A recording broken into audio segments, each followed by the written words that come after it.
The Tyrant King has arrived. In this video, we are going to be reviewing the Beasts of the Mesozoic Tyrannosaurus series, 1/35th scale Tyrannosaurus Rex. A huge thank you has to go out to David Silva at Creative Beast Studio for sending this one out early for us to have a look at on the channel. The first thing I want to talk about is the thing I've had on my mind since the Tyrannosaurus series was first announced, and that is the stability of the figure. I've only had it in hand for a couple of days, and obviously I can't speak for the larger figures in the line, but thus far, I am actually quite satisfied with how well this one stands up. The figure includes two dedicated standing legs, which are each one solid piece with no ankle or foot joint. I was a little skeptical of these as the main method of standing up the figures going into the Tyrannosaurus series, but at least on this little guy, they work very well. With both standing legs attached, it doesn't even need the base. I can even drop it from a short distance and it barely threatens to fall over. Look at that. Putting the raptors to shame. The figure is also capable of freestanding without the base with only the two articulated legs.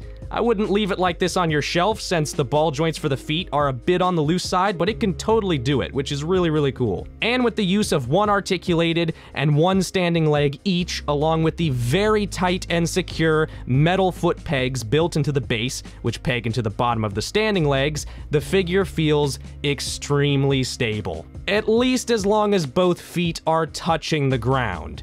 Don't get me wrong, the figure is perfectly capable of supporting itself on one leg. In fact, it's pretty darn good at it.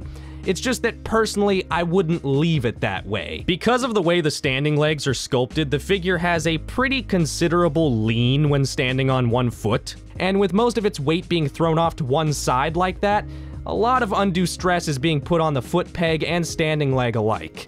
It's not a huge problem, it can still totally stand on one foot, just again, it's a good reason not to display it this way for a prolonged period of time. Now, of course, being a rational and normal human being, I decided to not take my own advice and leave it on one foot for days on end just to see what would happen. And I can confirm that the foot peg has loosened, the inner toe has started to warp a little bit, and the lean of the figure has increased. It's doing pretty well, all things considered. It still feels fairly stable right now, but like I said, I wouldn't leave it like that. Personally, because I'm super stubborn and refuse to compromise on the way in which I want to pose the figure on my shelf, I'm planning on buying some kind of third-party stand arm or something to help support the figure's weight so I could keep it in a one-legged pose. And I highly recommend you do the same thing if you're anything like me and are, for some reason, determined to keep your figure of this massive, heavy theropod in a crazy running pose. Which brings me to one minor note of critique. I really wish some kind of additional support rod or something like that was included with the Tyrannosaurs that rely purely on the standing legs. It's not strictly necessary, at least not for this figure. It would really just be some insurance, and that's all I'd want it to be. A little bit of extra comfort and security. I think you can never have too much stability, especially with beautiful figures like these. I just really want to make sure that they can stand as solidly as possible. Like I said, it's not too big of a deal with this figure in particular, but I do admit I'm a tad more nervous for some of the bigger figures in the series. But we'll just have to see. And like I said, all in all, the stability of this figure does feel great and is inarguably a huge improvement over the Raptor series. If the figure had some kind of additional support, even just the cheapest, most simple little support rod, I think the stability could literally be perfect. At that point, I think it would be able to both achieve and maintain essentially any pose you could conceivably desire. Next, I'd like to talk about articulation. And overall, this figure's articulation is very impressive. All the joints feel smooth and high quality, nothing feels stiff or brittle or cheap. It's really everything we have come to expect from Beasts of the Mesozoic at this point. The tail features 3 ball joints and a bendy wire in the tip, all of which provide a great range of motion. The hip joints are a little bit hindered, but I think if they had more range to them, that would probably negatively affect stability to some degree, so that seems like a good trade-off. As is, I can still get what I need out of them, especially when the rest of the legs are articulated very well. Both the standing and articulated legs have a more than satisfactory amount of knee bend and have some very tight knee joints at that. Though I will say that the pegs for plugging in the standing and articulated legs are a bit on the loose side. It's not too concerning, just a tad less than ideal in my opinion. They just spin around a little easily. The ankle has a hinge joint that feels very tight and has a nice range to it, and the feet are on ball joints that give you plenty of dynamic posing capabilities. This figure also includes 3 different pairs of feet for the articulated legs. We have a splayed toes option for a typical standing pose, a tiptoed version for various walking poses and such, and a closed toes option for having one of the feet lifted off the ground. It's a little hard to tell at first which feet are supposed to be left and which ones are supposed to be right. The easy cheat code that I discovered is that the inner toes all only have 2 toe pads apiece, whereas the outer toes have 3. I hope that helps. Moving up the body, we can see that the torso joint has a bit of side to side and a surprisingly solid amount of up and down. I've actually found that the figure's ability to lift its torso up this high very helpful for some poses. The arms only have joints in the shoulder and elbow, none in the wrist, but that's honestly fine considering the arms are kind of microscopic. Also, I would like to note that the arms were very fluid and easy to move right out of the box. Not brittle feeling at all. Very nice to see considering their size. Next, we come to the neck. Now, the necks on most of the medium to large sized BOTM Tyrannosaurs feature a single barbell double ball joint encased in a soft rubber sleeve. I was a little bit nervous about how well this was going to work, but now that I've gotten a chance to actually mess around with it in person, I'm really impressed. The head has a solid enough range of vertical mobility to it, a lot more side to side than I was expecting. Very happy about that. And it also has more tilt than you could ever desire.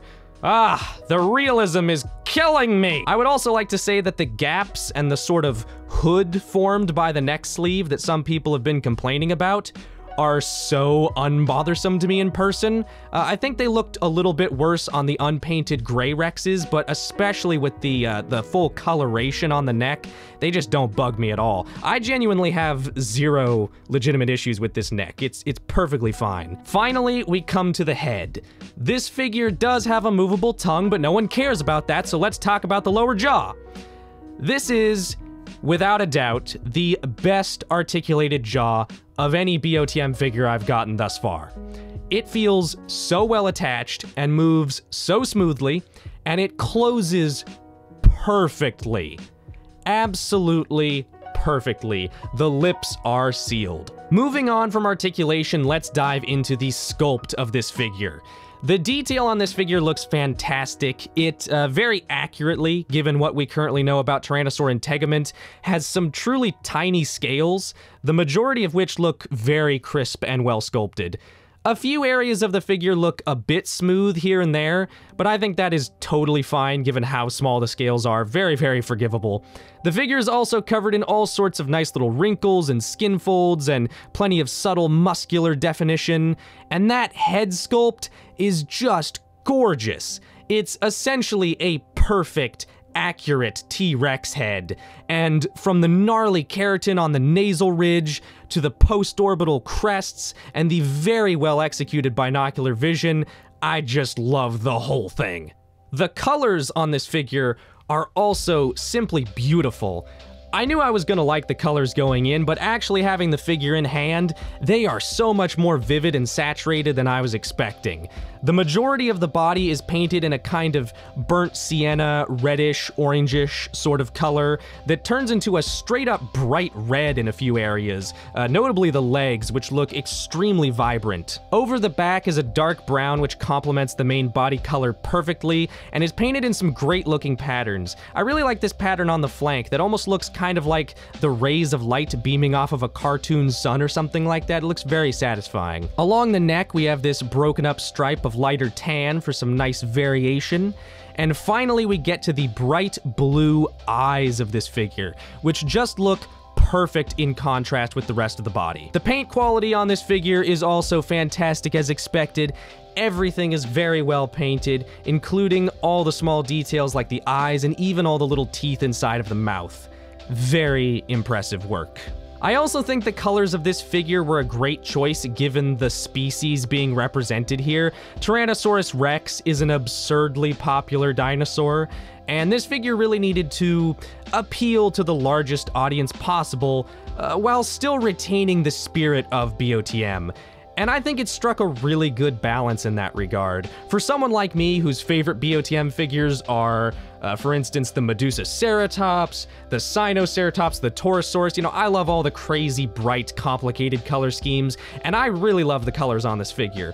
But the paint job is also subdued enough that I think the people who hate color, I'm sorry, I mean the people who prefer more naturalistic color schemes, they should be happy too. In conclusion, I am very impressed with the first figure I have gotten to handle in person from the upcoming Beasts of the Mesozoic Tyrannosaurus series. I'm not without any complaints. I'm not 100% satisfied with the stability, even though I still think it's really good.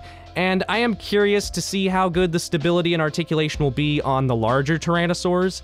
But so far, this new series is looking great, and this figure in particular comes highly recommended from me. So definitely do keep an eye out for when this and the rest of the first wave of new BOTM Tyrannosaurs drop, and of course, if you would like to purchase this or any Beast of the Mesozoic figures, I will leave a link to the Creative Beast Studio website down in the description, along with a few other places where you can find them.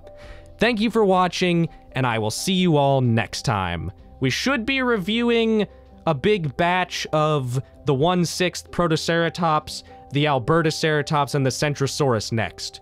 Or we'll do something completely different because who knows and who cares.